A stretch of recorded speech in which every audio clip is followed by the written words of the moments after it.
नमस्कार मित्रांनो, तू ही रे माझा मितवा या मालिकेत उद्याच्या भागात असं दाखवलं आहे की ईश्वरी ही त्या नवसाच्या गणपतीच्या पाया पडण्यासाठी अर्णवच्या घरी आलेली असते आणि मामी काय तिला घरात येऊन दिसते. पण योगायोगाने मामी तिला ईश्वरी तिथून निघत असतानाच तिकडनं गणपतीची पालखी येते. त्यामुळे ईश्वरी थांबते, कारण ईश्वरीच्या नशिबातच असतं गणपतीचं दर्शन घेणं. पण आता एवढ्या लोकांसमोर ती काहीच बोलू शकत नसते आणि ती तिथेच दरवाजाच्या बाहेर उभी असते. आणि तेव्हा एका माणसाचा पाकळ्यांवरनं पाय घसरतो. तेव्हा पालखी पडणारच असते. तेव्हा ईश्वरी तिचा हात देऊन ते पालखी सावरते आणि बघते तर काय, अर्णव पण तिथे असतो आणि तो पण पालखी सावरतो. म्हणजे अर्णवला बेल भेटलेली असते. ईश्वरी ही अर्णवकडे एकसारखी बघतच राहते आणि ती आत यायला लागते. तेवढ्यात तिथे मामी जाते, वल्लरी मामी, आणि ती म्हणते, थांब, मी सांगते ना, तू आमच्या घरात पाऊल नाही ठेवायचा. तेव्हा सगळेच जण शांत होतात आणि तेव्हा अर्णव म्हणतो, अगं मामी, देवाला मानतेस ना तू, मग देवाच्या मनात आहे ते तसंही तू घडून नाही देणार का? असं बोलल्यानंतर ना मामी गप्प बसते.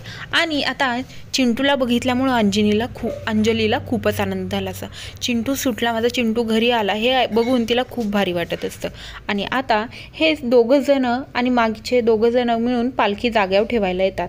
आणि तेव्हा अर्णव तिला डोळ्यांनी खुळवतो की ठेव पालखी, आणि दोघंही एकमेकांकडे बघतच असतात. आणि तेव्हा ते पालखी खाली ठेवतात. आणि इकडे मामीला खूप राग आलेला असतो, कारण की ईश्वरी तिच्या घरात आलेली असते. कालच ईश्वरीच्या घरातनं ईश्वरीला वल्लरीला घरातनं हकललेलं असतं. ते वल्लरी विसरलेली नसते, त्यामुळे तिला पर्सनली ईश्वरीचा खूप राग येत असतो. आणि इकडे अंजली एवढी खुश असते की ईश्वरी आणि माझा चिंटू सुटला आहे हे बघूनच तिचे डोळा असं खूप भारी वाटत असतं तिला. आणि इकडे आकाशला पण खूप छान वाटत असतं, कारण की भाऊ सुटून आलेला असतो, त्यामुळं त्याला खूप भारी वाटत असतं.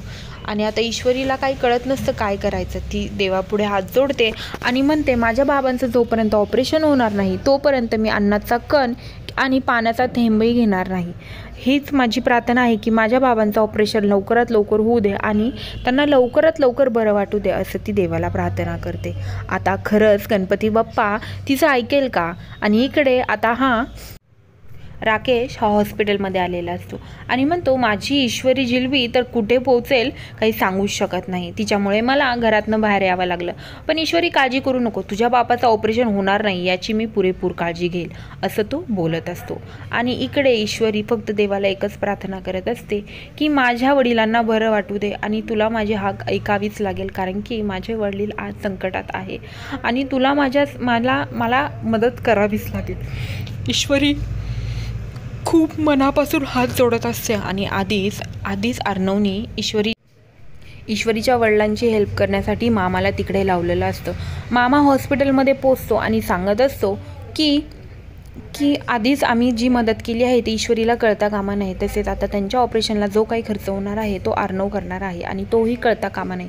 जो काही 10 लाख लागणार आहे ते आम्ही सगळे द्यायला तयार आहेत, पण तुम्ही लवकरात लवकर ऑपरेशन करा, असं तो सगळं सांगत असतो. आणि हे बाहेर उभं राहून राकेश ऐकत असतो. आता राकेश काय करणार?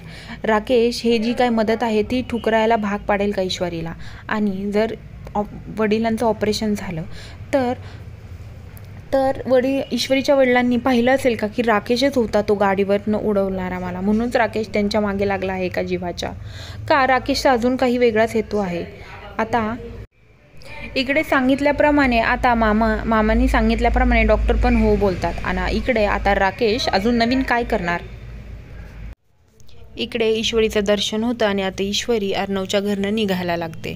तेव्हा अर्णव बाहेर येतो आणि तिला समजवत असतो की ईश्वरी, खरंच तुला असं वाटतं का मी हे सगळं करेल? तेव्हा ईश्वरी त्याला बोलता बोलता थांबवते आणि म्हणते, गप्प बसा, इथून मागे मी मैत्रीण निभवली, इथून पुढे मी दुश्मनी निभवेल. तुम्ही इथून पुढे फक्त माझे दुश्मनच असाल, तुमचं आणि माझं दुसरं कुठलंच नातं नाही. असं बोलल्यानंतर ना अर्णव गप्प बसतो, कारण की ईश्वरी खूपच चिडलेली असते. तिला तिच्या डोळ्यात तिच्या वडिलांबद्दलची फक्त केअरच दिसत असते आणि ह्या सगळ्यामध्ये अर्णवच दोषी वाटत असतो. आता पुढे जाऊन काय होईल? खरंच अर्णव त्यांनी हे काहीच नाही केलं हे सिद्ध करू शकेल का? अशाच अपडेटसाठी आपल्या चॅनलला लवकरात लवकर सबस्क्राईब करा. धन्यवाद.